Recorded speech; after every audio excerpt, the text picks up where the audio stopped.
అందరికీ నమస్కారం. దయచేసి సబ్స్క్రైబ్ చేయండి. ఇప్పుడు ఎక్కడ చూసినా ఒక పాట వింటూ ఉంటుంది. పోయిరా పోయిరా పోయిరా మామా అనే పాట కుబేరా సినిమాలో ధనుష్ మీద చిత్రీకరించిన పాట.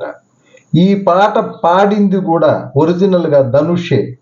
అసలు ఎవరి ధనుష్? పట్టుమని 40 ఏళ్ళు నిండలేదు, కరెక్ట్గా 5.5 అడుగు కూడా లేదు. ఇంకా పర్సనాలిటీ చూస్తే వీడు హీరోనా అనిపిస్తుంది. కానీ 4 నేషనల్ అవార్డ్స్, 12 ఫిల్మ్ఫేర్ అవార్డ్స్ తీసుకొని తన ఇంట్లో పెట్టుకున్న ధనుష్ ఎవరితను?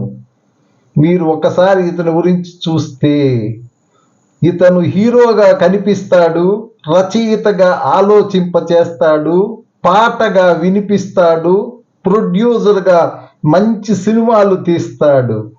ఇతను ఒక క్యారెక్టర్ గాని ఎంచుకున్నాడంటే అదే తన జీవితముగా భావించి దానిని రక్తి కట్టించి మీ హృదయాలలో ముద్ర వేస్తాడు. ఇంతకు ముందు వచ్చిన అసురన్ సినిమాలో అప్పుడు ధనుష్ వయసు 35 సంవత్సరాలు, తండ్రి పాత్ర వేసి అందరినీ తన నటనతో మంత్రముగ్ధులను చేశాడు. అదే సినిమాను వెంకటేష్ నారప్పగా తీశాడు. 1 సంవత్సరం ముందు రాయన్ అనే సినిమా వచ్చింది.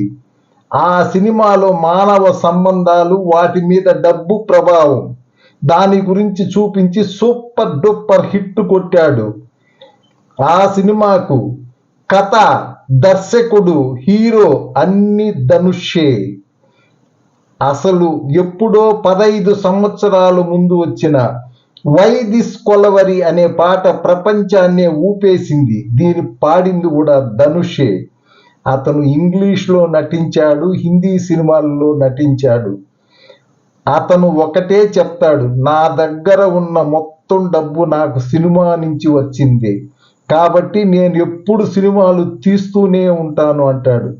40 ఏళ్లలోనే ఇంత పరిపక్వత చెందిన ధనుష్ కెరీర్ ఫ్యూచర్లో ఇంకా ఉన్నతంగా ఉండబోతుంది.